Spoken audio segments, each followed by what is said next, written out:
ابراہیم علیہ الصلوۃ والسلام نے اپنے مشن کے ساتھ جو پیغام پہنچانے کی ذمہ داری تھی وہ نبھا رہے تھے صحف ابراہیم نازل ہونے کے ساتھ ساتھ. ابراہیم علیہ الصلوۃ والسلام اب صحف ابراہیم کے ساتھ اپنی کارکردگی اب نبھانے کے لیے آگے بڑھ رہے ہیں. تو اس کی شروعات کس سے ہو رہی ہے؟ رمضان مبارک سے.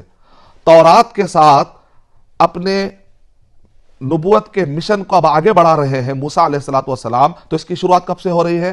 رمضان مبارک سے. تو گویا کہ اتنے بڑے انبیاء جن کو عظم الامور، جن کو کہا گیا عظیمت کے پہاڑ، اتنے بڑے بڑے انبیاء کرام اپنے مشن کا آغاز کر رہے ہیں رمضان مبارک سے. رمضان المبارک آنے کے بعد قرآن مجید نازل ہوا تو اس کا مطلب کیا نکلا کہ ایک بہت بڑی تبدیلی آ رہی ہے.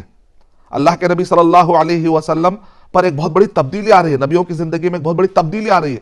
اب آج ہم مسلمان ہم اپنے اندر تبدیلی نہیں لائیں تو سوچنے کی بات یہ ہے کہ رمضان آئے اور گزر جائے اور میرے اندر کچھ بھی تبدیلی نہ آئے. ایسا کیسے ہو سکتا ہے؟